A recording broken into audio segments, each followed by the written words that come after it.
नमस्कार, आप देख रहे हैं दूरदर्शन किसान कार्यक्रम विचार विमर्श में आप सभी का स्वागत है। मैं हूं मोनालिसा।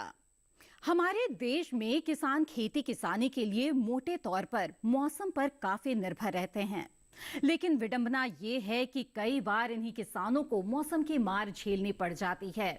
उनकी फसल नष्ट हो जाती है और खेती में जो पूरी लागत लगाई गई है वो मिट्टी में मिल जाती है।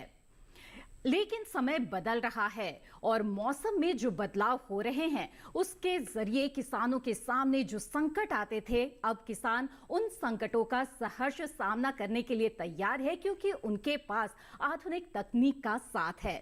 जी हां, आज हम विचार विमर्श कार्यक्रम में एक ऐसी तकनीक के बारे में बात करेंगे जिसके जरिए विशेष संरक्षित वातावरण में किसान खेती कर सकते हैं। इससे न सिर्फ उन्हें गुणवत्ता युक्त फसल मिलती है, बल्कि इसमें जो प्राकृतिक संसाधन होते हैं उनका दोहन नहीं होता, बल्कि उनका समुचित उपयोग किया जाता है। और इस तकनीक का नाम है संरक्षित खेती। संरक्षित खेती के क्या फायदे हैं, किस तरह से आप संरक्षित खेती कर सकते हैं और इसके साथ ही सरकार द्वारा किस तरह की योजनाएं चलाई जा रही है इसे प्रोत्साहित करने के लिए, इस पर आज हम विस्तार से चर्चा करेंगे कार्यक्रम विचार विमर्श में। तो आज का हमारा विषय रहेगा संरक्षित खेती, कृषि की नई परिभाषा।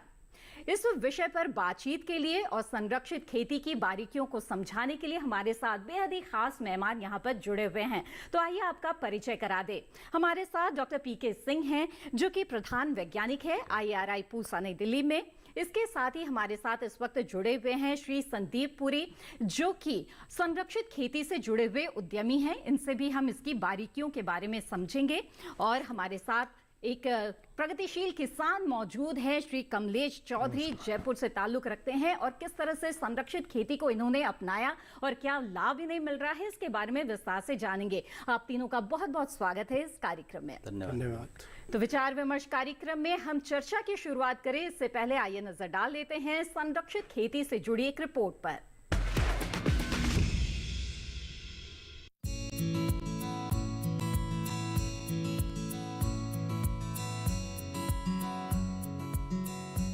भारत में अब संरक्षित खेती नई नहीं है। बड़ी तेजी से किसानों ने इस तकनीक को अपनाया है। हमारे देश में ये तकनीक करीब 3 दशक पुरानी है, लेकिन विकसित देशों जैसे जापान, रूस, ब्रिटेन, चीन, हॉलैंड में लगभग 2 सदी पुरानी है। वहीं इजराइल एक ऐसा देश है जहां किसानों ने फल, फूल और सब्जियों को कम पानी वाले रेगिस्तानी क्षेत्रों में उगाकर इस तकनीक से बढ़िया उत्पादन लिया है। ये बदलते दौर की कृषि प्रणाली है कि किसान अब बाह्य कारकों जैसे बारिश, बढ़ता तापमान, कीटों का प्रकोप आदि से भी फसलों को सुरक्षा देने में सक्षम हो गए हैं। इसमें बेमौसम की सब्जियां, फूलों की खेती, विदेशी सब्जियां और फलों का उत्पादन लेकर अच्छा खासा मुनाफा कमाया जा सकता है। हालांकि संरक्षित खेती का कॉन्सेप्ट थोड़ा महंगा होता है, लेकिन एक बार फसल से आय हो जाने के बाद मुनाफे की राहें आसान हो जाती हैं। वहीं फसलों को मिलने वाला ये सुरक्षा कवच देश की हर जलवायु में भरपूर उत्पादन देने में कारगर है। किसान पॉली हाउस में एक वर्ष में 3 से 4 फसलें आसानी से ले सकते हैं। वहीं फसलों में रोग और कीट लगने की आशंका भी कम होती है। साथ ही विपरीत मौसम जैसे पाला, कोहरा, ओला, बारिश, ठंडी या गर्म हवाओं से फसलों का बचाव किया जा सकता है। हालांकि इस तरह की खेती में खर्च होने वाली शुरुआती पूंजी की बहुत आवश्यकता होती है, लेकिन इसके लिए सरकार ने अनुदान भी तय कर रखा है। संरक्षित खेती के लिए जहां केंद्र सरकार 50% तक अनुदान देती है, वहीं राज्य सरकार भी अपने स्तर पर सहायता कर रही है, जिसका लाभ लेकर आसानी से संरक्षित खेती की जा सकती है। संरक्षित खेती के अंतर्गत पौधों को ऐसा वातावरण दिया जाता है जिसमें पौधे आसानी से बढ़ सके और जीवित रह सके। संरक्षित खेती के अंतर्गत कई तकनीकें शामिल हैं, जैसे net house, green house, poly house, plastic low tunnel, plastic high tunnel, plastic mulching शामिल है। किसान अपनी जरूरत और खर्च के हिसाब से किसी भी तकनीक का इस्तेमाल कर सकते हैं। इन तकनीकों का एक और फायदा है कि इनमें कम पानी की जरूरत होती है। मसलन राजस्थान जैसे प्रदेशों में संरक्षित खेती का जमकर इस्तेमाल हो रहा है और वहाँ के किसान बढ़िया लाभ भी कमा रहे हैं, क्योंकि पॉली हाउस के इस्तेमाल से मिलने वाली उपज की गुणवत्ता अच्छी होती है। पॉली हाउस में उगने वाली सब्जियों व फलों का आकार एक समान होता है, इसी वजह से बाजार में इसका दाम भी अच्छा मिलता है। संरक्षित खेती से साल भर भरपूर पैदावार ली जा सकती है। इस विधि से 5 से 10 गुना ज्यादा सब्जियों व फलों की पैदावार ली जा सकती है।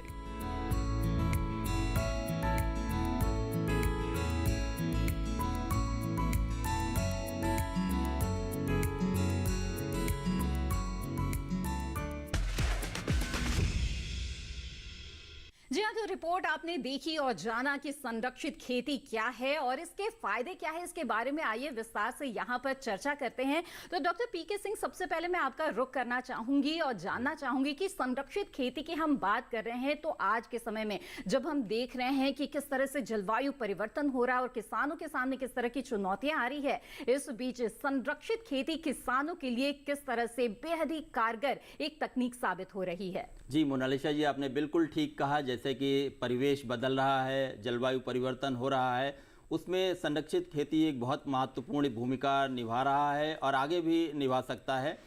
जैसा हम जानते हैं कि संरक्षित खेती में हम ऐसे संरक्षण वो घर बनाते हैं, स्ट्रक्चर्स बनाते हैं जिनको कि हम किसी न किसी तरह के क्लैडिंग मटेरियल जो आवरण होता है उससे हम ढकते हैं, और जिससे कि सूर्य की रोशनी जो है वो डिफ्यूज लाइट हमें पौधों को प्राप्त होती रहती है। और ये जो संरचनाएं हैं जिनको हम प्रोटेक्टेड स्ट्रक्चर्स कहते हैं, इनमें समय समय पर कुछ और भी बदलाव किए जाते हैं। जैसे कि उनके किनारों को हम जो है वो नायलॉन नेट से बंद कर देते हैं ताकि जो कीड़े मकोड़े हैं वो उसके अंदर नहीं जा सकें।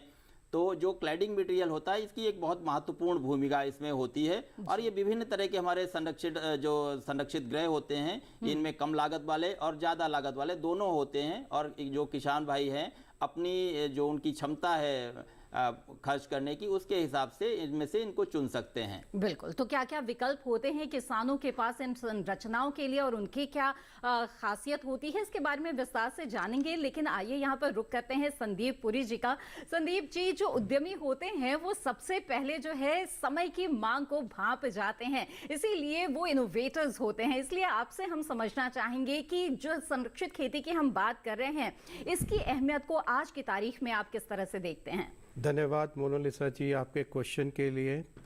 मेरे मुताबिक इनोवेशन और साइंस दोनों का कॉम्प्लीमेंट बहुत ज़रूरी है हमारे एग्रीकल्चर के लिए। हमने ये देखा क्लाइमेट चेंज हम सब लोग बात करते हैं, जिसका हम सब पर असर है एक रूप या दूसरे रूप में। क्या हम ये हाथ पे हाथ रख कर बैठ सकते हैं और कह सकते हैं कि क्लाइमेट चेंज हो रहा है, हम कुछ नहीं कर सकते? जैसे आपने कहा कि किसान अपना मूल्य लगाता है और उसको उसका परिणाम पॉजिटिव मिलना चाहिए, उसको ध्यान रखते हुए हमारी कंपनी ने बहुत साल पहले अपनी technology, bio model technology Borstar FB1200 का चुनाव किया, उसको बनाया। बनाने के बाद हमने उस लोग को टेस्ट किया फिल्म बनाने के लिए, और वो किस लिए कि वो हर एनवायरनमेंट में, हर कंडीशन में एक सूटेबल पॉली हाउस या जिसको हम ग्रीन हाउस कहते हैं उसके लिए कर पाए। क्यों? क्योंकि हमारा ये सोचना था और विचार है कि हमको हर क्लाइमेट में खेती कर पाएँ और हर तरह की खेती कर पाएँ और ज़्यादा उत्पादन और अच्छी क्वालिटी का उत्पादन कर पाए। बिल्कुल। तो किसानों के सामने बड़ी बात यही होती है कि किस तरह से मौसम की चुनौतियों का सामना करते हुए अच्छा उत्पादन हासिल करें, क्योंकि तभी जो हमारी खाद्य सुरक्षा है, पोषण सुरक्षा है, ये सभी सुनिश्चित हो सकती है। तो आइए हमारे किसान साथी जो इस वक्त हमारे साथ मौजूद है उनका रुख करते हैं। कमलेश जी, आपसे जानना चाहेंगे, आपका तो अनुभव रहा खुले खेत में खेती करने का, लेकिन ऐसा क्या हुआ कि पिछले एक दशक से अब आप संरक्षित खेती से जुड़ गए हैं और इसके क्या परिणाम आपको मिले हैं? ये संरक्षित खेती जो हमने एक आज नाम सुन रहे हैं अपन, संरक्षित खेती, एक कहावत होती थी कि किसान के पास सब कुछ है, उसके ऊपर छत नहीं है जी। आज हमारी फसलें जो ओपन फील्ड में हम फार्मिंग कर रहे हैं और फसलें में ओलावृष्टि हो गई, आज अंदर से नुकसान हो जाता है। तो संरक्षित खेती का मतलब जो भी हम फार्मिंग करते हैं वो हमारी सुरक्षित प्रोटेक्ट हो, ओलावृष्टि हो, तेज बारिश हो, इनसे हमारी खेती की सुरक्षा ही हम संरक्षित खेती मानते हैं। और उसके लिए हमारे को जो स्ट्रक्चर अनुदान द्वारा या जो भी हम हमारी लागत के अनुसार जो भी हमारे को सब्सिडी राज्य सरकार, भारत सरकार से जहाँ से फ़ायदा मिलता है वो सब्सिडी लेकर के हम वो स्ट्रक्चर डेवलप करते हैं। उस स्ट्रक्चर के अंदर हम खासियत से जो हमारी फसलें जो हम सिलेक्शन करते हैं, जैसे हम सिंह साहब के मार्गदर्शन में भी कई फसलें हमने खीरा हुआ, अपना टमाटर हुआ, चेरी टोमेटो हुआ, कैप्सिकम, कलर कैप्सिकम, मिर्ची हुई, इन फसलों का हमने उसके अंदर पैदावार किया तो हमारे को काफ़ी अच्छा मुनाफा उससे हुआ है। कारण क्या है कि एक तो जो बरसात या जो ओलावृष्टि इनका तो डर था वो तो एक खत्म ही हो गया संरक्षित खेती की वजह से, लेकिन जो वातावरण हमारी फसल को चाहिए, अनुकूल वातावरण जी, जिससे हमारी पैदावार 5 गुना या से 10 गुना बढ़ सकती है, वो वातावरण हमारे को इस ग्रीन हाउस और सेडनेट हाउस की टेक्नोलॉजी, संरक्षित खेती की टेक्नोलॉजी से मिला है। बिल्कुल। जिससे और ये हमारे कैसे संभव हो पाता है, इसके बारे में आइए जानते हैं। तो डॉक्टर पीके सिंह हमें बताएं कि किस तरह से जो बाह्य कारक होते हैं, कौन कौन से जो फसलों को नुकसान पहुंचाते हैं, जिनसे बचाव एक तरह से हो जाता है संरक्षित खेती के जरिए, किस तरह से ये संभव होता है? जी मोनालिसा जी, जैसा आपने कहा कि जब समय बदल रहा है और जो परिस्थितियां हमारी बदल रही हैं, जलवायु परिवर्तन हो रहा है, तो कहीं पे आप देखते हैं कि बेमौसमी बारिश हो रही है, कहीं पे है कि बेमौसमी बाढ़ आ रही है। तो इन सब परिस्थितियों से कभी तापमान हमारा बढ़ जा रहा है, कभी अचानक से तापमान हमारा कम हो जा रहा है। तो जो ये बदलता हुआ जलवायु परिवेश है, तो इससे बखूबी निपटने के लिए हम पॉली हाउस का इस्तेमाल करते हैं, जिसमें जो हम क्लैडिंग मटेरियल या जो छावन जिसको कहते हैं, जिसको हम इस्तेमाल करते हैं, तो वो पॉली जो है वो बहुत महत्वपूर्ण भूमिका निभाती है। इसके अलावा हम इसके जो सेडनेट हाउसेज हैं, जैसे अगर तापमान ज़्यादा होता है, जैसे अभी गर्मी का मौसम है इस समय, तो हम इसमें जो भी हमारी पत्तेदार सब्जियां हैं हम उसमें ले सकते हैं, या जो हमारी कीड़े वगैरह से बचाने के लिए है, जहाँ पे हम जो रिसोर्स कंजर्वेशन की हम बात करते हैं, जो हमारे संसाधन हैं हम उनकी बचत करते हैं, क्योंकि हम उसमें ड्रिप टेक्नोलॉजी का इस्तेमाल करते हैं सिंचाई के लिए, तो हमारी पानी की बचत होती है। हम पेस्टिसाइड कम से कम इस्तेमाल करते हैं, क्योंकि जो हम नायलॉन नेट इस्तेमाल करते हैं जो इंसेक्ट प्रूफ होता है, तो कम से कम कीड़े मकोड़ों का प्रकोप होता है, तो हमें दवा कम छिड़कनी पड़ती है। और हमारी जो उर्वरक हैं उनका भी हम कम से कम उपयोग होता है, और वो इफिशिएंट यूज जिसको कहते हैं, मतलब वो होता है, तो हम वहाँ पे भी हमें लागत में बचत होती है, और जो हमारी उत्पादन क्षमता है वो कई गुना बढ़ जाती है। अगर आमतौर पे मोटे तौर पे देखें तो हमें करीब 3-3.5 गुना ज़्यादा उत्पादन खुले खेत से हमारे संरक्षित ग्रहों में मिलता है, तो उससे किसान को, और बेमौसमी सब्जियों की भी कई बार हम पैदा करते हैं। करेंगे कमलेश जी, उत्पादन में क्या अंतर आया है हमें बताइए। जब खुले खेत में आप करते थे तो उस समय किस तरह का उत्पादन मिलता था, मात्रा में भी गुणवत्ता में भी, और उसकी तुलना में अगर संरक्षित खेती की बात की जाए तो कितना अंतर आपको मिला? कमलेश जी, ये आपने मैडम बहुत ही अच्छा प्रश्न हमसे किया है। और इसका अगर अपने ओपन फील्ड की जो फार्मिंग हम करते थे, जिसमें हमारी गेहूं हुआ, बाहर की जो फसलें करते थे, और जो ग्रीन हाउस के अंदर हम फसलें कर रहे हैं, उससे अगर बात करें तो हमारा जीवन की शैली बदल गई जी। वो आज हम जो ओपन के अंदर करते थे तो हमारी पैदावार पर एकड़ अधिकतम से अधिकतम, जो सबसे बढ़िया उत्पादन क्षमता मान के चले तो 1 एकड़ से हम जो 1 लाख रुपए की उत्पादन ले पाते थे, वहां से हम 10 लाख रुपए पे पहुंच गए, वो सिर्फ संरक्षित खेती की वजह से। उसके लिए हमने एक तो संरक्षित खेती का सिलेक्शन किया, उसके अलावा हमने कुछ हमारे रोल मॉडल भी हमने फार्मिंग में ऐड किए हैं। जैसे सबसे बड़ी समस्या आती है आज किसान के पास, उसमें खेती में काम करने वाले आदमी, लेबर की, तो हमने इसके अंदर एक नया मॉडल अप्रोच किया है कि हम किसानी जो कर रहे हैं उसमें हम कॉन्ट्रैक्ट फार्मिंग साथ में ऐड करें, और जिससे कि उनका हिस्सा भी उसमें रहे और वो अच्छी तरह से एफिशिएंसी से काम कर पाए, तो उससे भी हमारे को अच्छा फायदा मिला है।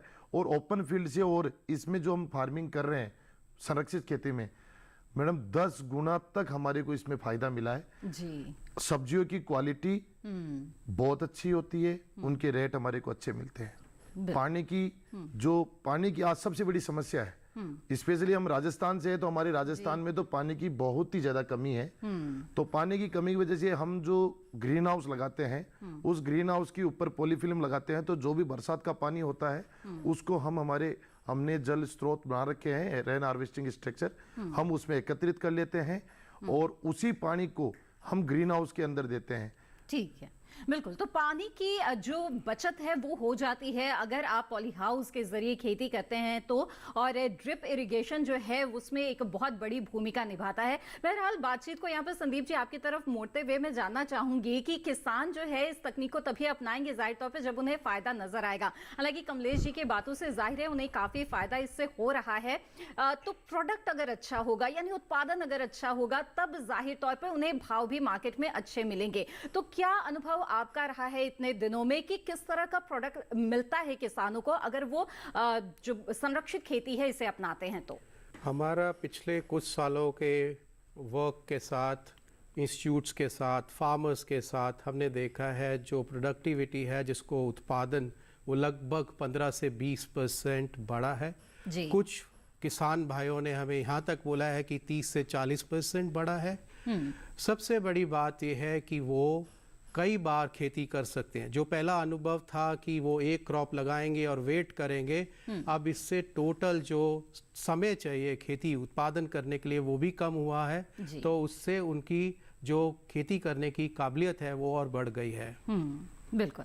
इसके साथ ही डॉक्टर पीके सिंह, जैसे कि हम बात कर रहे हैं आज की तारीख में टिकाऊ खेती की भी लगातार बात की जा रही है ताकि जो मिट्टी है वो अपनी उर्वरा शक्ति ना खो दे, पानी हम ना खो जाए जो कि जो सीमित मात्रा में हमें इस वक्त उपलब्ध है, और हम देख रहे हैं कि कई जगह किसान वर्षा जल पर निर्भर है। तो इन परिस्थितियों से बचने के लिए भी किस तरह से जो संरक्षित खेती है उसको अपनाना जरूरी है, प्राकृतिक संसाधनों के लिहाज से खास तौर पर बात करें तो? देखिए, जैसा मैंने पहले भी कहा, जब हम प्राकृतिक संसाधनों की बात करते हैं तो संरक्षित में खेती में हम संसाधनों का समुचित उपयोग करते हैं जी। और उनका दुरुपयोग नहीं हो पाता। उनका दोहन जो करते हैं वो समुचित तरीके से होता है और उसमें उनका संरक्षण होता है। क्योंकि जैसे हम पानी की बात करें तो जब हम ड्रिप इरिगेशन का इस्तेमाल करते हैं, टपक सिंचाई का इस्तेमाल करते हैं या फव्वारा विधि का इस्तेमाल करते हैं तो उसमें पानी की बचत होती है। पानी की बचत के साथ साथ जो दवाओं और खाद का इस्तेमाल करते हैं वो भी कम मात्रा में होता है और उनका समुचित उपयोग होता है। तो जब इस तरह से हम संसाधनों का इस्तेमाल करते हैं तो संसाधन एक तरह से हमारे वो ज्यादा दूरी तक चलने वाले हो जाते हैं। तो जिसको कि आप कहते हैं कि जो टिकाऊ खेती है उसके लिए ये एक आधार तैयार करता है अगर आप संरक्षित खेती को अपनाते हैं तो। और संदीप जी, यहाँ पर बातचीत में कई बार जिक्र हुआ कि पॉली हाउस में या इस तरह की संरचनाओं में जो पॉली का इस्तेमाल होता है उसके बारे में आपसे जानना चाहेंगे और भी विस्तार से इसकी भूमिका के बारे में, क्योंकि सीधे सीधे आप इस काम से जुड़े हुए हैं। मोनालिसा जी, सबसे पहले मैं बात करना चाहूँगा डिफ्यूज लाइट कंसेप्ट की। अच्छा। कैसे होता है, आप जब पॉली हाउस हमारे FB 1200 से प्रोसेस से बनाते हैं तो आप उसकी सरफेस देखेंगे फिल्म की, वो मैटी सरफेस है। तो जब लाइट उसके ऊपर पड़ती है और जब वो रिफ्लेक्ट होती है अंदर पॉली हाउस पे, उसका इक्वल डिस्ट्रीब्यूशन होता है। इक्वल डिस्ट्रीब्यूशन होने से क्या होता है, हम सब लोग जानते हैं फोटोसिंथेसिस बहुत ज़रूरी है हमारे उत्पादन के लिए। तो फोटोसिंथेसिस अच्छी क्वालिटी का होता है जिससे पौधे की क्वालिटी अच्छी रहती है।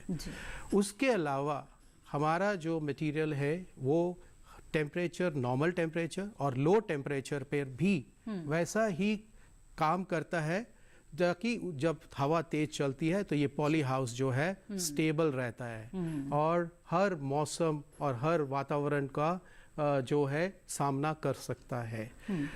जैसे आपको किसान भाई ने बताया, हमारा यही एक्सपीरियंस है, जो पानी की बचत इस प्रयोग के साथ हुई है वो 30% से लेके 60% तक हुई। इसमें हमने और भी बात का ध्यान रखा है, वो है हमारा कंसेप्ट कंसिस्टेंसी का, ये अवेयरनेस का।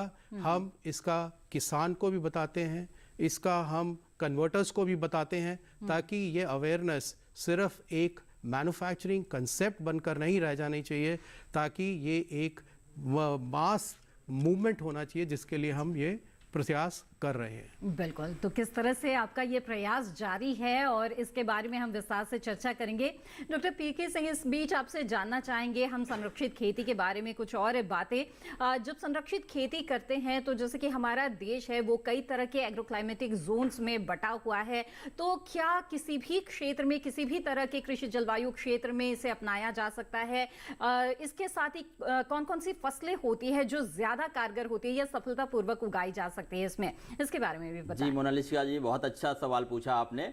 और देखें अगर हमारा जो हिंदुस्तान है तो वो कई उसके जलवायु खंड हैं, तो अगर हम कश्मीर से शुरू करें और कन्याकुमारी तक जाएं और इधर बंगाल से शुरू करें और गुजरात तक जाएं, तो आप देखेंगे इनमें जो पॉली हाउस के स्ट्रक्चर्स हैं उनमें फ़र्क होता है। बाकी आप इनको कहीं भी इस्तेमाल कर सकते हैं। लेह लद्दाख में जो स्ट्रक्चर्स बनते हैं वो दूसरी तरह के होते हैं, और जो हम राजस्थान में बनाते हैं या दिल्ली कंडीशंस में बनाते हैं वो स्ट्रक्चर्स जो हैं वो उनका अलग तरह से होता है। क्योंकि इसमें जब आप फसल लगाते हैं तो एक तो लोड कैलकुलेशन जो होती है कि वो जो पौधे बनेंगे, और जब हम, क्योंकि इसमें हम ऊपर की जो वर्टिकल स्पेस है उसका इस्तेमाल करते हैं और उनको एक धागे के सहारे पौधों को उस पर चढ़ाते हैं, तो जो लोड आता है तो उसकी कैलकुलेशन, फिर जो टेम्परेचर वहाँ एग्जिस्ट कर रहा है, जैसे अगर लेह लद्दाख की बात करें वहाँ तो double bold gothic type of जो होते हैं वो बनते हैं ताकि अंदर गर्मी रहे और वो जितने भी सर्दी के दौरान उनकी फसलें सुरक्षित रहें। तो इस तरह के स्ट्रक्चर्स में फ़र्क होता है, और वो आप कहीं पे भी पूरे हिंदुस्तान में बना सकते हैं उनको,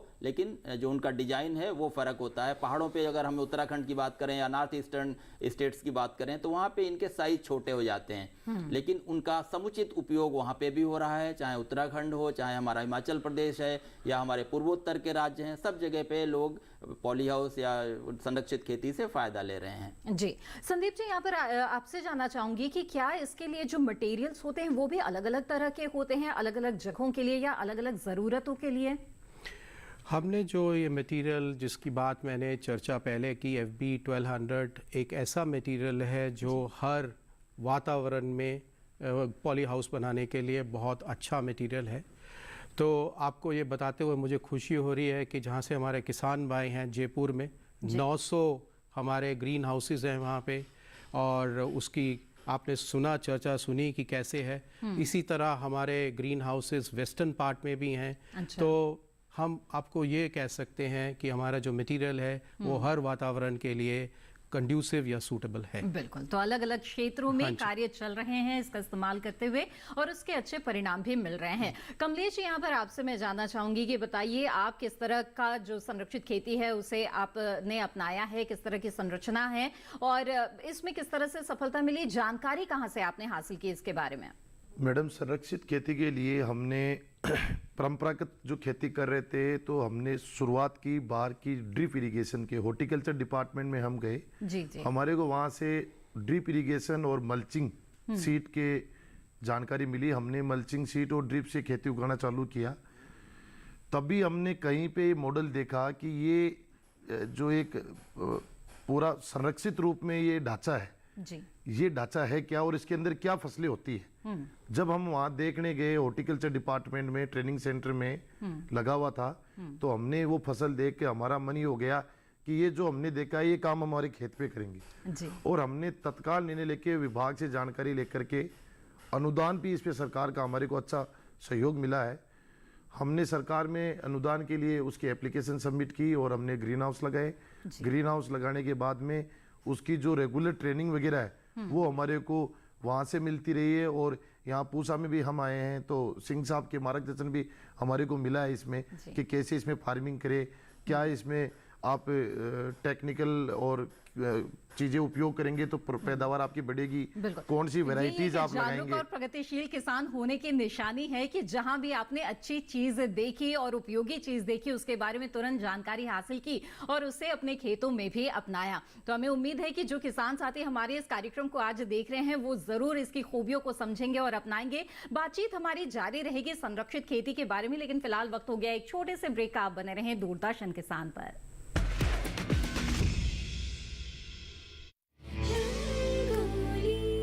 वो एक्टर जिन्हें मिला जंपिंग जैक का खिताब, तेरे हाथों में पहना के चूड़ियां, वो चूड़ियां हाथों में पहना के चूड़ियां। वो अदाकार जिन्होंने अपनी मेहनत के बल पर तय किया चौल से बंगलों तक का सफर। हम तो तेरे आशिक हैं सदियों पुराने, चाहे तू माने चाहे ना माने। एक अदाकारा जो साउथ से आकर चमकी बॉलीवुड के आसमान पर। डफली वाले डफली बजा। जी हाँ, अपने जमाने के सुपरस्टार जितेंद्र जी और सक्सेसफुल अदाकारा जया प्रदा जी की जिंदगी से जुड़े रोचक किस्से जानने के लिए देखना न भूलिए रंगोली। गोरी है कलाइया, तो ला दे मुझे हरी हरी चूड़ियां। इस रविवार सुबह 8 बजे only on DD National. Break के बाद आप सभी का फिर से स्वागत है। आप देख रहे हैं कार्यक्रम विचार विमर्श। विचार विमर्श कार्यक्रम में आज हम खासतौर से संरक्षित खेती के बारे में चर्चा कर रहे हैं। बातचीत को यहाँ पर आगे बढ़ाते हैं और डॉक्टर सिंह आपसे जानना चाहेंगे कि ब्रेक पर जाने से पहले हमने जाना कमलेश जी के बारे में और उनके अनुभव के बारे में और बताया कैसे उन्होंने जब इसका अच्छा इस्तेमाल होते हुए देखा, उन्हें उपयोगी लगा तो उन्होंने इसके बारे में जानकारी जुटाई। तो ऐसे में जो किसान आज ये कार्यक्रम देख रहे हैं और अगर वो जानना चाहते हैं, प्रशिक्षण हासिल करना चाहते हैं संरक्षित खेती के बारे में, तो वो कहां से प्रशिक्षण हासिल कर सकते हैं? जी मोनालिसा जी, बहुत अच्छा प्रश्न किया आपने, क्योंकि बहुत सारे हमारे किसान ऐसे जो हैं वो उत्सुक होते हैं लेकिन उनको जानकारी के बगैर वो चीज़ों को ले नहीं पाते हैं। उससे पहले मैं एक चीज़ और जोड़ना चाहूँगा, जो किसान भाई हैं तो जैसे वो पॉलीथीन लगाते हैं तो उसका ध्यान रखें कि जो पॉलीसीट है वो यूवी स्टेबलाइज्ड होनी चाहिए, क्योंकि जब तेज सूरज की किरणें निकलती हैं तो वो पॉलीथीन को नुकसान पहुंचाती हैं। और जो हमारी यूवी स्टेबलाइज्ड पॉलीथीन होती है या जो नेट होता है तो वो उसको प्रतिरोध करता है, उसको बर्दाश्त कर लेता है और आपकी पॉलीथीन लंबे समय तक आपकी कामयाब रहती है। तो इसका ध्यान रखें। प्रशिक्षण की बात करते हैं तो जो प्रशिक्षण है वो, जैसे आप जहाँ पे भी रह रहे हैं तो लगभग हर जिले में आज कृषि विज्ञान केंद्र है। आप नज़दीकी कृषि विज्ञान केंद्र से संपर्क कर सकते हैं। इसके अलावा आप अपने जिले के जिला उद्यान अधिकारी के कार्यालय से संपर्क कर सकते हैं, वहाँ से भी प्रशिक्षण ले सकते हैं, उसके लिए जानकारी कर सकते हैं। राज्य के कृषि विश्वविद्यालय हैं, अगर आपके आसपास में कोई ऐसा विश्वविद्यालय है तो आप वहाँ जा सकते हैं। इसके अलावा दिल्ली एनसीआर में जो लोग हैं वो हमारा CPCT है, यहाँ centre for protected cultivation technology, संरक्षित कृषि प्रौद्योगिकी केंद्र, भारतीय कृषि अनुसंधान संस्थान पूसा नई दिल्ली, यहाँ संपर्क कर सकते हैं। हम लोग समय समय पर विभिन्न तरह के संरक्षित खेती से संबंधित प्रशिक्षण कार्यक्रम आयोजित कराते रहते हैं, आप उनमें भाग ले सकते हैं। बिल्कुल। और संदीप जी, जैसे कि बातचीत में आपने बताया कि आप भी इस दिशा में कार्य कर रहे हैं और बहुत सारे लोगों को भी इसमें जोड़ने की कोशिश कर रहे हैं, तो किस तरह से आप लोगों को जागरूक कर रहे हैं और इसके बारे में जानकारियां उपलब्ध करा रहे हैं? हम लोग किसान भाइयों के बीच में जाकर किसान भाइयों का ग्रुप बनाकर उनको एक साइंटिफिक वे में, पहले तो मैं धन्यवाद देना चाहूँगा IARI को, जिसने हमारा बहुत साथ दिया और आज भी वो हमको बहुत डेटा पॉइंट्स देते हैं, वो हम अपने फार्मर भाई से एक्सचेंज करते हैं। जैसे आपने सुना कमलेश भाई से, हम ऐसे ही लीड फार्मर्स चुनते हैं जिन्होंने उसको एक्सपीरियंस करा हो और वो फिर अपना जो सक्सेस है बाकी फार्मर किसान भाइयों से शेयर करते हैं, ताकि एक कॉन्फिडेंस बिल्डिंग और एक कंसेप्ट आगे चलने की दिशा में चले। ये हमारा कंटिन्यूस प्रयास है और हम सारी हिंदुस्तान में नॉर्थ वेस्ट ईस्ट हर डायरेक्शन में जाकर इस बारे में बात करते हैं। बिल्कुल। तो जी हाँ, देखिए आप उद्यमी होने के साथ साथ किसानों को जागरूक करने का भी कार्य यहाँ पर संदीप जी कर रहे हैं। बहरहाल आगे बढ़ते हैं, बातचीत को आगे बढ़ाते हुए डॉक्टर सिंह आपसे जानना चाहूंगी कि ये जो संरक्षित खेती है इसके अंतर्गत भी कई तरह की तकनीकें आती है। नेट हाउस है, पॉली हाउस है, लो टनल, हाई टनल, बहुत तरह की संरचनाएं बनाई जाती है। तो ऐसे में हमें इनके बारे में बताइए कि इनकी क्या खासियत होती है और किन परिस्थितियों में किस तरह की संरचना को अपनाया जाता है?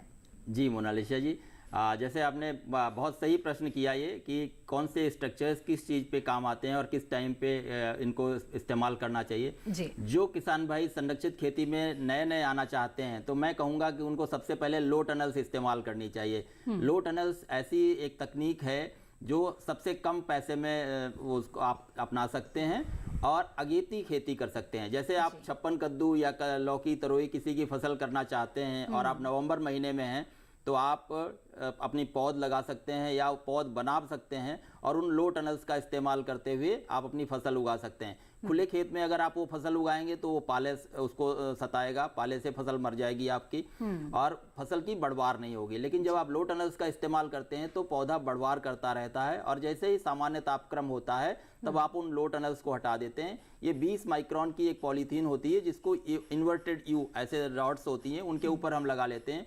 कुछ स्थानीय लोग बांस की फट्टी का भी इस्तेमाल करते हैं ताकि लागत और कम हो जाए और उसके बाद जैसे ही आपका जनवरी के बाद तापमान सामान्य होता है, आप इस पॉलीथीन को हटा देते हैं और तो आपकी फसल लगभग 35 दिन जो है वो जल्दी आ जाती है, क्योंकि जो किसान खुले खेत में लगाएगा वो सामान्य तापक्रम होने पर लगाएगा, तो आपकी फसल को अच्छा जो उत्पाद आता है उसको आपको अच्छा मुनाफा मिलता है। अगर जो किसान भाई हमारे कभी इस मौसम में चंडीगढ़ से लुधियाना की तरफ जाते हैं या चंडीगढ़ से दिल्ली की तरफ जाते हैं, तो आप देखें हजारों किसान इस तकनीक को अपना रहे हैं और कई हजार एकड़ पे इसकी इस तरह की खेती हो रही है। बिल्कुल। तो कमलेश जी, जब इस तरह से बेमौसमी आपको फल सब्जियां मिल जाती है, जब जाहिर तौर पर बाकी किसानों के जो कृषि जिन्स है वो बाजार में नहीं आ रहे हैं बल्कि आपके उत्पाद आ रहे हैं, तो क्या आपको अच्छे भाव, बेहतर भाव मिल जाता है? मार्केटिंग किस तरह से करते हैं आप अपने इन उत्पादों का?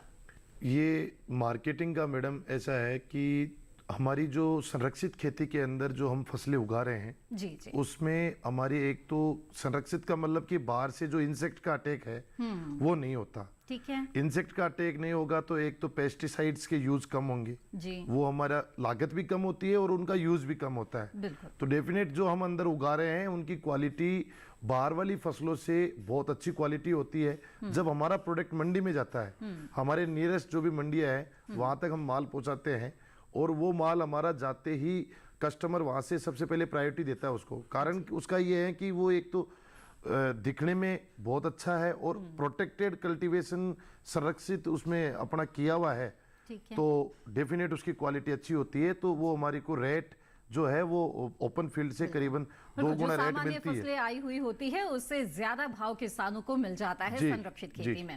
डॉक्टर सिंह, जानना चाहेंगे कि क्या जब फसलें लगाते हैं तो उसकी जो किस्में होती है वो कुछ अलग होती है, खास किस्में होती है जिन्हें लगाना चाहिए? जी बिल्कुल, जो किसान भाई हमारे संरक्षित खेती कर रहे हैं या करना चाहते हैं, जो करना चाहते हैं उनके लिए विशेष जानकारी ये है कि उनको ये ध्यान रखना चाहिए कि जो भी आप चाहें, टमाटर है, चेरी टमाटर है या खीरा है, जो भी फसलें आप पॉली हाउस में लगाना चाहते हैं, तो एक तो वो अनियमित बढ़वार वाली होनी चाहिए, क्योंकि बाहर टमाटर की फसल जो है वो 3 साढ़े 3 महीने में ख़त्म हो जाती है, लेकिन जब आप पॉली हाउस के अंदर लगाते हैं तो ये 10 महीने की फसल होती है। तो इसलिए अनियमित जो बढ़वार वाली फसलें हैं उनको लगाना चाहिए।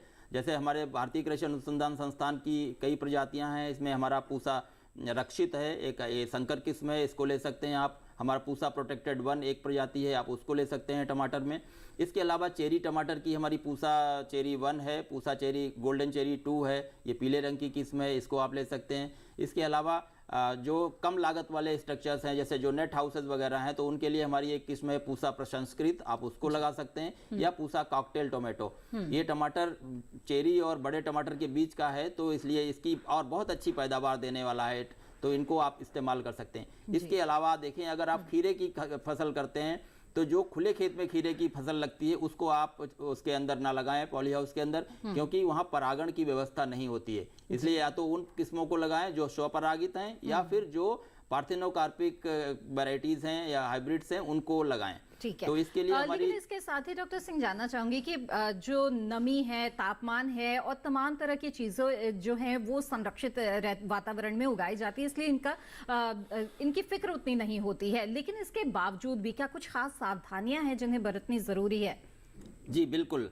एक तो जो आपने बताया कि जो प्रजातियां हैं उनका सही से चयन करें। उसके अलावा जब नमी और तापमान की बात करते हैं हम, क्योंकि जैसे गर्मी का मौसम होता है तो हमें जल्दी सिंचाई देने की आवश्यकता होती है। जब सर्दी का मौसम होता है तो हम हफ्ते में 1 बार या 2 बार सिंचाई देते हैं, लेकिन गर्मी के मौसम आते ही हमें दूसरे दिन या तीसरे दिन सिंचाई, मतलब हफ्ते में 2-3 बार सिंचाई करनी पड़ती है। उसके अलावा जब गर्म हवाएं चलती हैं तो जो हमारे पर्दे होते हैं, जैसे ही दोपहर 10 बजे के बाद गर्म हवाएं चलनी शुरू हो जाती हैं तब हम उन पर्दों को गिरा देते हैं, और जैसे ही शाम के बाद जैसे मौसम ठंडा होने लगता है तो हम उनको खोल देते हैं, ताकि अंदर ज़्यादा नमी नहीं बने। अगर ज़्यादा नमी होगी वो हमारे लिए फिर एक मुश्किल हो जाती है, क्योंकि वो जो बीमारियां हैं उनको पनपने का मौका देती है। तो ये छोटी छोटी कुछ चीज़ें हैं। इसके अलावा किसान भाई एक चीज़ का और ध्यान रखें कि पॉली हाउस के अंदर आप येलो ट्रैप और ब्लू ट्रैप जरूर लगाएं, जो चिपकने वाले हमारे ट्रैप होते हैं। तो उसके लिए आप सिंपल पॉलीथीन जो है पीले रंग की, उसको ले लें, उसके ऊपर अंडी का तेल लगा दें, ऐसे ही नीले रंग की पॉलीथीन और उसके ऊपर अंडी का तेल। तो 2 तरह से आपको फायदा करेगी। एक तो आपको मॉनिटरिंग करने में आसानी होगी कि कहीं आपके खेत में कीड़े तो नहीं हो रहे हैं या सफेद मक्खी तो की तादाद तो नहीं बढ़ रही है, ताकि आप समय पर उसका समुचित प्रबंध कर सकें। तो इन छोटी छोटी चीजों का ध्यान रखें और इससे आपको तो पहले से बचाव के उपाय कर लेंगे तो बाद में इन कीड़ों का सामना नहीं करना पड़ेगा और कीटनाशकों के छिड़काव की भी जरूरत नहीं पड़ेगी। बहरहाल यहाँ पर आगे बढ़ते हो संदीप जी, जैसे कि डॉक्टर सिंह ने यहाँ पर जिक्र किया था यूवी स्टेबलाइज्ड पॉली के बारे में और बताया था कि ये काफी अहम होता है। ये क्यों अहम होता है और ये क्या, इसके बारे में थोड़ा विस्तार से आपसे हम समझना चाहेंगे।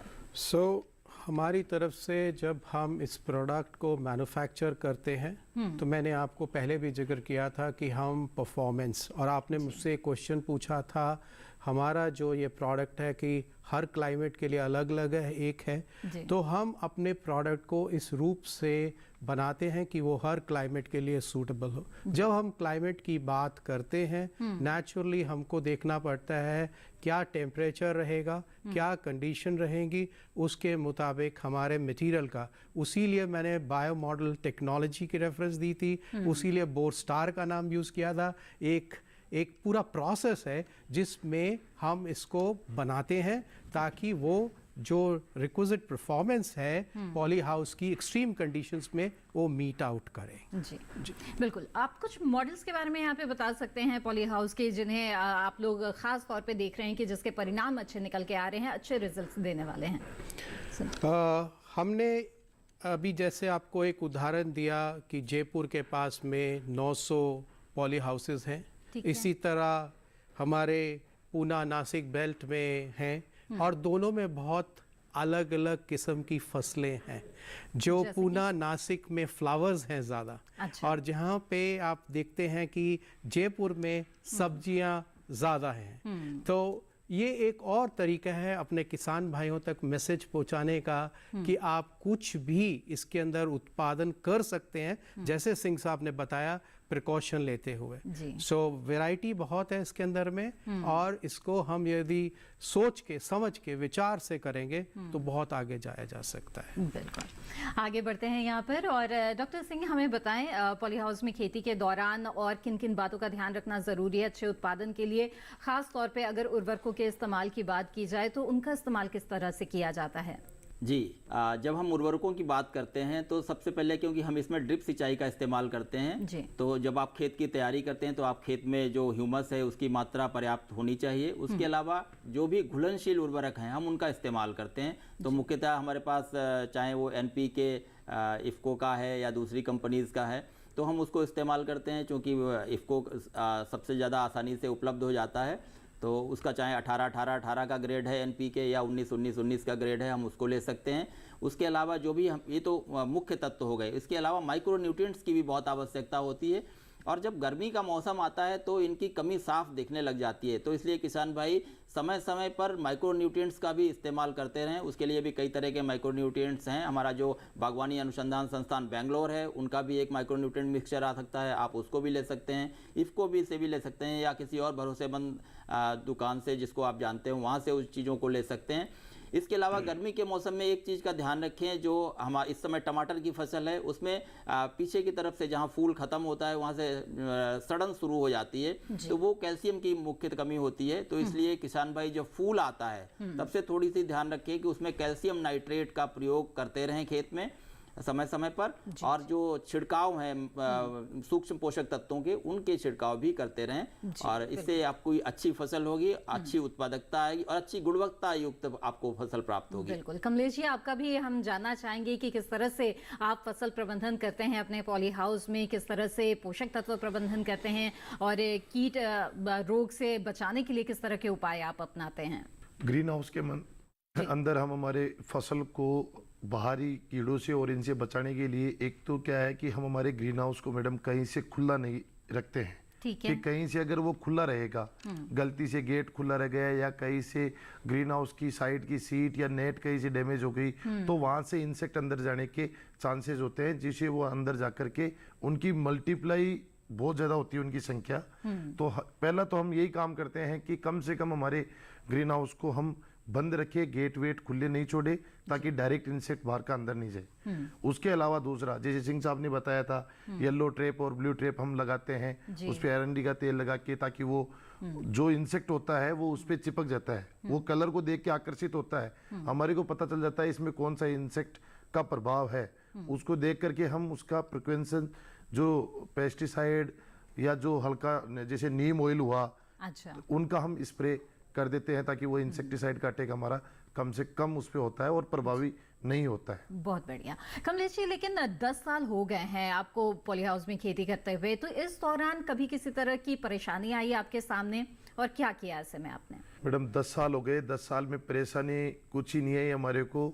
अगर कोई परेशानी न्यूट्रेंट मैनेजमेंट या पेस्ट मैनेजमेंट से रिलेटेड आई है तो हमने हमारे लोकली यूनिवर्सिटी, वहाँ पे जाके हमने जो साइंटिस्ट है उनको पूछा, दिल्ली आकर के हमने सिंह साहब और जैसे और साइंटिस्ट हमारे को मिले, उनसे हमने कंसल्ट किया और उनके जो तरीके हमने बताए हमारे खेत पे, हमने उनको रिसर्च किया और उस पे से बेटर सॉल्यूशन करके हम उसको फॉलो करते गए और उसके सावधानी बरते हुए आज मेरे गांव में, अगर मैं बात करूं ग्रीन हाउस की संरक्षित खेती का फायदा और मैनेजमेंट की बात करें, हमने 1 से शुरुआत की थी और 2500 एकड़ पे हम आज की तारीख में पहुंच गए हैं, 7-8 किलोमीटर व्यास में। वहां पे सरकार के बड़े बड़े अधिकारी, भारत सरकार के अभी सेक्रेटरी साहब भी गए थे, राजस्थान सरकार के सेक्रेटरी साहब भी गए थे, यूनिवर्सिटी वाले भी जाते हैं और बाहर से बहुत सारे किसान वहां पे देखने भी आते हैं। हम उन किसानों को जो हमने किया, हमारा जो जी, जिस तरीके से हम कर रहे हैं, अनुभव हम उनसे साझा करते हैं। बिल्कुल बिल्कुल, जी हाँ। तो जाहिर तौर पे जब आप अनुभव साझा करते हैं और दूसरे किसान खुद अपनी आंखों से देखते हैं कि किस तरह से खेती की जा रही है, तो उन्हें भी एक प्रेरणा मिलती है और उन्हें अपनाते हैं। और इसका उदाहरण दिया यहाँ पर कमलेश जी ने कि कैसे कई किसान जो हैं इनके क्षेत्र में इसे अपना रहे हैं।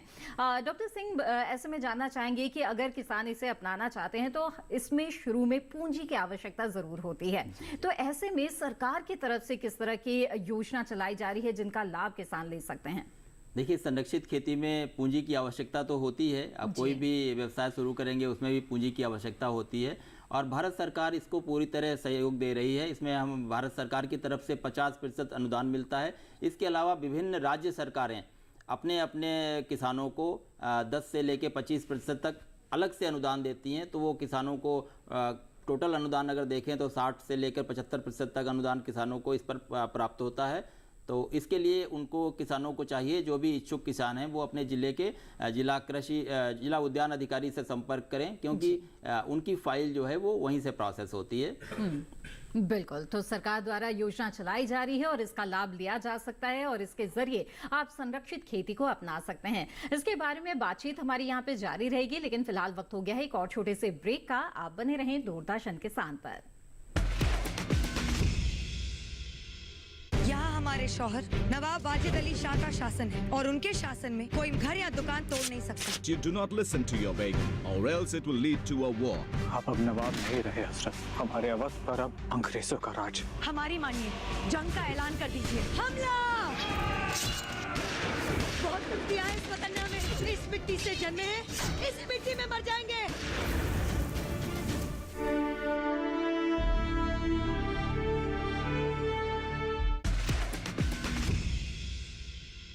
ब्रेक के बाद आप सभी का फिर से स्वागत है। आप देख रहे हैं कार्यक्रम विचार विमर्श। आज इस कार्यक्रम में हम संरक्षित खेती की बात कर रहे हैं। जाना आपने कि संरक्षित खेती के क्या फायदे हैं और सरकार द्वारा भी योजना चलाई जा रही है इसकी, और इसके तहत आप आर्थिक अनुदान लेते हुए संरक्षित खेती को अपना सकते हैं। बातचीत को आइए यहाँ पर आगे बढ़ाते हैं। और संदीप जी, आप इस उद्यम से जुड़े हुए हैं और इस क्रम में देश के अलग अलग हिस्सों में आपने देखा कि किस तरह से किसान संरक्षित खेती को अपना रहे हैं। जानना चाहेंगे आपसे कि कुछ बेहतरीन उदाहरण अगर आपने कहीं पर देखा है और एक तरह से बदलाव आते हुए आपने देखा है, तो ये कहां पर आपको नजर आया? मोनालिसा जी, मैं आपका धन्यवादी हूँ कि आपने ये क्वेश्चन पूछा। हमारे दिल में एक चाह थी कि पानी कम हो रहा है और आपने पहले बोला कि क्लाइमेट की सबसे ज़्यादा मार हमारे किसान भाइयों पे है। तो हमने देखा किस फसल में सबसे ज़्यादा पानी की ज़रूरत होती है, तो आंसर मिला राइस, चावल, धान जिसको हम बोलते हैं, उसमें ज़रूरत होती है। तो हमने उस पर काम किया हमने उसमें ड्रिप इरिगेशन और मल्च प्रोसेस के साथ काम किया। आज ये कंसेप्ट नहीं है, ये एक रियलिटी है। महाराष्ट्र बेल्ट, मध्य प्रदेश बेल्ट में बहुत हमारे किसान भाई इसको इस्तेमाल कर रहे हैं और हम इसको अब साउथ पार्ट में लेके जा रहे हैं। इसके माध्यम से मल्च और ड्रिप इरिगेशन के माध्यम से हमने काफ़ी चीज़ें ऑब्जर्व करी। क्या ऑब्जर्व करी? पहला कि पानी की जो आवश्यकता है लगभग 50 से 60% कम हो गई है। दूसरा, एग्रोकेमिकल का यूज़ बहुत नेग्लेजिबल हो गया है। तीसरा, क्रॉप का जो यील्ड है वो 30 से 35% इम्प्रूव हुआ। ये सब डेटा हमारा डेटा नहीं है, ये डेटा हमारे फार्मर भाइस का है। उसके साथ में हमने एक और चीज़ सीखी और वो सीख ये है कि अब हम जो अपना राइस है वो कहीं भी पैदा कर सकते हैं। हम पानी पे भी निर्भर नहीं हैं और साथ साथ में सॉइल कंडीशन पे भी निर्भर नहीं करते हैं। जी बिल्कुल, तो ये खूबसूरत बदलाव देश के कई क्षेत्रों में आ रहा है। इसी तरह से अगर आप भी संरक्षित खेती को अपनाएंगे तो इस बदलाव में आप भी अपना साथ दे सकते हैं। यहाँ पर आगे बढ़ते हैं और डॉक्टर सिंह आपसे जानना चाहेंगे कि जो किसान इसकी शुरुआत करना चाहते हैं उन्हें आप क्या सुझाव देंगे?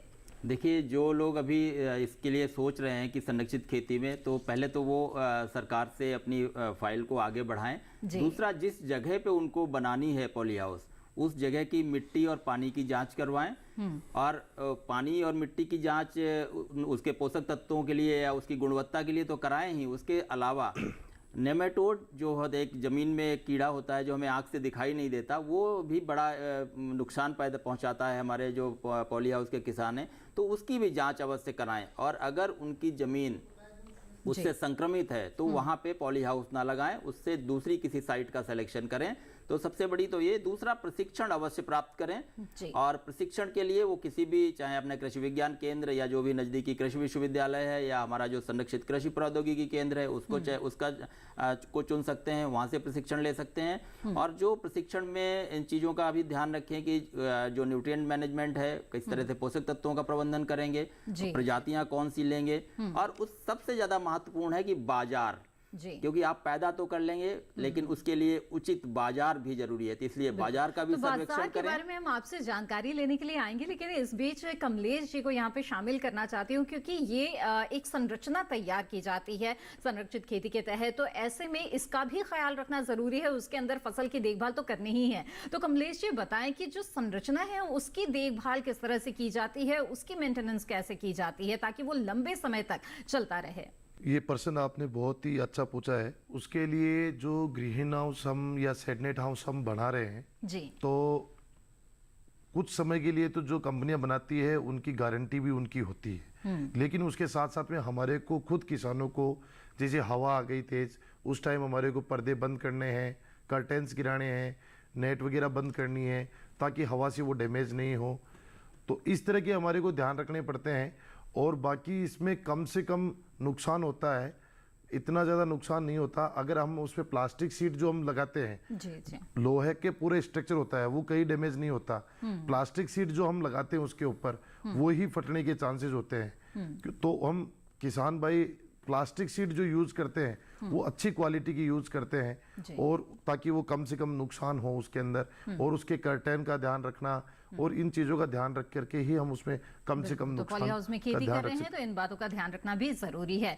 संदीप जी, यहाँ पर मैं आपसे जानना चाहूंगी कि ये एक तकनीक है और इस तकनीक की खासियत ये है कि ये समय के साथ साथ बदलती रहती है, इम्प्रूव होती है, यानी कि बेहतर होती रहती है। तो अब आने वाले समय के हिसाब से और समय की मांग के हिसाब से आपको क्या लगता है कि किस तरह के इम्प्रूवमेंट्स इसमें हो रहे हैं या होने की जरूरत है? ये अभी एक नया अनुभव है हमारी कंट्री के लिए। इस अनुभव को अभी बढ़ने के लिए आई थिंक संयम और प्रशिक्षण की बहुत आवश्यकता है जी। तो इसको नज़रिए में रखते हुए हम पहली स्टेज जहाँ मटेरियल कन्वर्ट होता है, हमारे कन्वर्टर्स, तो उनके साथ में किस डायमेंशन की शीट बनानी चाहिए, फिल्म बनानी चाहिए, हम उसके ऊपर उनको समझाते हैं और उनसे अनुभव शेयर करते हैं और उनके प्रोसेस कंट्रोल्स को भी कोलैबोरेट करके एक स्टैंडर्डाइज करते हैं। उसके बाद में इसमें बहुत सारे वैल्यू चेन पार्टनर्स हैं हमारे, जिनके साथ में हम इसका आदान प्रदान करते हैं। और उसके बाद जैसे मैंने पहले कहा, हम अपने किसान भाइयों के पास जाते हैं, उनसे बात करते हैं। सो ये जो मटेरियल का बात है, ये मटेरियल आपको परफॉर्मेंस देता है, लेकिन परफॉर्मेंस के साथ साथ इसका सदुपयोग कैसे करना है, बिकॉज मैं सदा कहता हूँ मटेरियल कोई भी हो, उसका सदुपयोग हमारे हाथ में है। उसको बनाने की स्टेज में, जब उसको कन्वर्ट करना है और उसको लगाने के लिए, तो हम उसमें भी फैब्रिकेटर के साथ मिलकर काम करते हैं, उनके साथ उनकी जो लिमिटेशंस हैं उनको समझते हैं और उसको अपने डिज़ाइन सपोर्ट के साथ में पूरी तरह कॉम्प्लीमेंट करते हैं, ताकि वो एक प्रॉपर ग्रीन हाउस दे सके। आपने पूछा मटेरियल पे, मैं देख रहा हूँ कि बहुत सारी एप्लीकेशंस, हम आज ग्रीन हाउस पे बात कर रहे हैं, मैंने थोड़ी देर पहले मल्च और ड्रिप पे करी, बट यहाँ पे और भी एप्लीकेशन है, एक्वा लाइनर है, पॉन्ड लाइनर है, ये सब एप्लीकेशन भी धीरे धीरे अपना रूप अब मैं कह रहा हूँ जागृत कर रही है। बिल्कुल, आपने बहुत ही सही बात कही और ऐसे में हम देख रहे हैं कि आज के युवा की दिलचस्पी भी इसलिए इस क्षेत्र में बढ़ती जा रही है। अब जो हमारे युवा हैं, पढ़े लिखे हैं और वो आपको सुन रहे हैं, हो सकता है उन्हें भी इसमें संभावनाएं नजर आए। तो अगर इस क्षेत्र से जुड़े हुए स्टार्टअप्स में आज के युवा आना चाहते हैं, तब आप उन्हें क्या सुझाव देंगे संदीप जी? मैं हाथ जोड़कर विनती करूंगा, जैसे मेरा ख्याल है बहुत साल पहले हमारे प्राइम मिनिस्टर ने कहा था जय जवान जय किसान, सो मैं किसान भाइयों से कहूँगा इसमें आइए, इस अनुभव के साथ जुड़िए। हम अपनी तरफ से और IIR के बिहाफ पे मैं कह सकता हूँ, हम पूरी तरह कोशिश करेंगे कि हम factual knowledge, factual data share करेंगे। और इस चेंज को लाने के लिए मैं इस माध्यम से ये कहना चाहूँगा कि हमने पहले एग्रीकल्चर को समझने की कोशिश करी। हमारी टीम में एग्रीकल्चर साइंटिस्ट है। हम एग्रीकल्चर को एक बिजनेस के रूप में ना देखकर एक सोशल रिस्पॉन्सिबिलिटी देखते हुए उस पे काम कर रहे हैं। सो पहले हम सॉइल, क्रॉप, सीड को थोड़ा बहुत समझकर, देन नॉलेजेबल बैंक IIRI के पास लेकर उसको मिलाकर, आई वुड से कि एक मिश्रण है ये, जिसका हम बार बार सदुपयोग करना चाहेंगे। बिल्कुल। डॉक्टर सिंह, क्या कहना चाहेंगे आप इस बारे में? बहुत ही बड़ी भूमिका है आप लोगों की इसमें, जो अनुसंधान इस क्षेत्र में लगातार चल रहे हैं और लगातार जो नई तकनीकें आ रही है, वो जाहिर तौर पे किसानों के लिए एक वरदान साबित हो रही है। बिल्कुल मोनालिसा जी, जैसा कि पुरी साहब ने भी कहा कि हमारे बहुत पहले प्रधानमंत्री जी ने तो कहा था कि जय किसान जय जवान, और हमारे अभी वर्तमान प्रधानमंत्री जी ने उसमें एक शब्द और जोड़ दिया, क्योंकि उससे पहले हमारे प्रधानमंत्री जी ने उसमें जय विज्ञान जोड़ा था, और हमारे नए मतलब अभी वर्तमान प्रधानमंत्री जी ने उसमें जय अनुसंधान जोड़ दिया। तो जब इन सारी चीज़ों का मिश्रण होगा, नए इनोवेशंस होंगे, नए अनुसंधान होंगे, नई तकनीकें आएंगी, तो बिल्कुल आप ये निश्चित मानिए कि हमारा जो किसान है वो खुशहाल होगा। जी बिल्कुल। तो ऐसी हम कामना जरूर करेंगे कि जो किसान है वो इन अनुसंधानों को अपनाए और इससे उनका फायदा जरूर होगा। इन बातों से, इस चर्चा के दौरान भी उन्होंने ये अनुभव किया होगा कि जैसे कि संरक्षित खेती की ही आज हम बात कर रहे हैं, तो ये कितनी कारगर तकनीक है जो न सिर्फ उन्हें अच्छी गुणवत्ता युक्त फसल देगा, बल्कि उन्हें मौसम की मार से भी बचाएगा और मुनाफा तो मिलेगा ही मिलेगा। तो बहरहाल विचार विमर्श कार्यक्रम में आज चर्चा में शामिल होने के लिए आप सभी का बहुत बहुत धन्यवाद। डॉक्टर सिंह, संदीप जी, कमलेश जी, आप लोग का बहुत बहुत शुक्रिया। अपने अपने अनुभव आपने साझा किए, बहुत बहुत धन्यवाद। तो विस्तार से आज आपने जाना संरक्षित खेती के बारे में। हमें उम्मीद है कि इसकी खूबियों को जानते हुए आप इसे जरूर अपनाएंगे। इसके साथ ही आपको बता दें कि विचार विमर्श कार्यक्रम के बारे में अगर आपके कुछ विचार है या फिर सवाल है किसी विषय से जुड़े हुए, तो आप हमें भेज सकते हैं हमारी ईमेल आईडी पर। ईमेल आईडी है vicharvimarsh08@gmail.com। इस पर आप मेल कर सकते हैं और अपने विचार हमारे साथ साझा कर सकते हैं। इसी के साथ विचार विमर्श की आज की कड़ी में बस इतना ही। फिर हाजिर होंगे लेकर एक और नया विषय और उस पर करेंगे विचार विमर्श। तब तक के लिए दीजिए इजाजत। आप बने रहें दूरदर्शन किसान पर। नमस्कार।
राजनीति की चाल से दुनिया के हाल तक,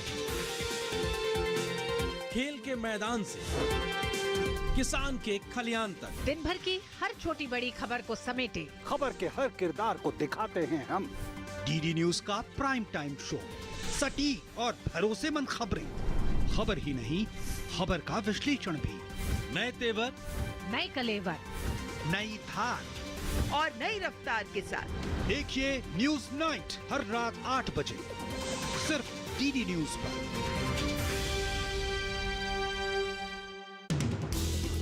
हर दिन हर पल बनती खबरें, बदलती दुनिया, हम लेकर आते हैं आपके लिए बड़ी खबरें, संपूर्ण कवरेज ताकि आप रहें खबरों के बीच हमारे साथ। मिड डे प्राइम हिंदी सोमवार से शुक्रवार दोपहर 1 बजे सिर्फ डीडी न्यूज पर।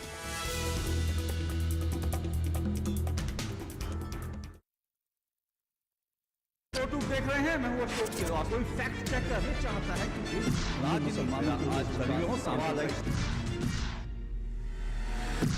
आसान नहीं होता सच के लिए लड़ना। जिसकी आवाज कोई नहीं बनेगा, उसकी आवाज हम बनेंगे। जो डर जाते हैं वो झूठ से कहां टकराते हैं। जो गरीब के स्कूल में, गरीब के स्वास्थ्य के लिए खर्च होना चाहिए, वो लूट कर इन्होंने अमीर ठेकेदारों को दे दिया। सच को जानना हो तो झूठ पर करना होता है प्रहार, हर बार बार बार। मैंने आपसे पूछा, आपने ठीक है नहीं कहा ना आपने। और कोई मुद्दा नहीं है तो सोनिया गांधी की गुडबुक में मैं अपना नाम गोल्डन अक्षरों में कैसे दाखिल करूं? इसलिए न फेक न्यूज न झूठ, हमेशा सच के साथ 2-2। देखिए मेरे साथ 2-2 सोमवार से शुक्रवार रात 9 बजे सिर्फ डीडी न्यूज पर।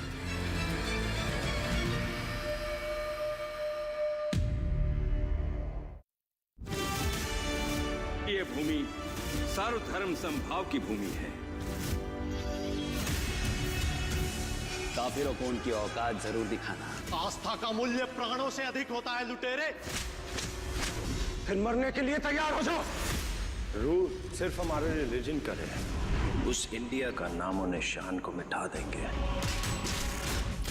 अब कोई भी मंदिर, किला या मस्जिद का निर्माण नहीं हो सकता। हमारी सहायता कीजिए। धर्म परिवर्तन करने के लिए विवश किया जा रहा है। इतने समय से हम सभी धर्मों के साथ शांति पूर्वक रह रहे थे। अब समय आ गया है इन पशुओं को खदेड़ भगाने का, जिन्होंने धूर्तता की सीमा को पार कर दिया है। जीत या हार के लिए नहीं, हम अपने अस्तित्व के लिए लड़ेंगे।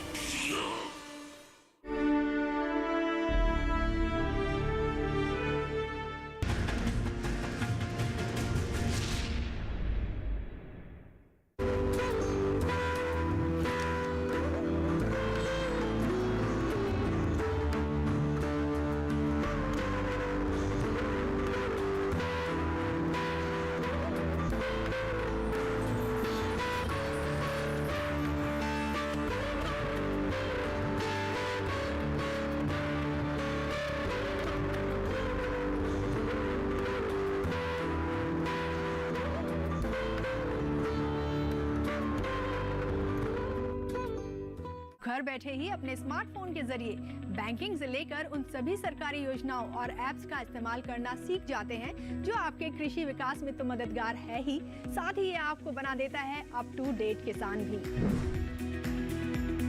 डिजिटल पाठशाला में हम लेंगे अपने दर्शकों के सवाल और जानेंगे अपने एक्सपर्ट अनुज गुप्ता जी से उनके जवाब। क्या है बुलियन ट्रेडिंग? देखिए, बुलियन ट्रेडिंग बुल और बियर से बिल्कुल अलग है। बुलियन मतलब गोल्ड और सिल्वर, जो आपके प्रीशियस मेटल है उसको हम बुलियन के अंदर लेते हैं। आपके लिए लेकर आए हैं प्लास्टिक कचरा प्रबंधन योजना। तो जानते हैं क्या है योजना और कैसे इस योजना से प्लास्टिक कचरे का निपटान किया जा रहा है। डिजिटल किसान इस रविवार 2 अप्रैल शाम 7 बजे और पुनः प्रसारण मंगलवार 4 अप्रैल शाम 4 बजे सिर्फ डीडी किसान पर।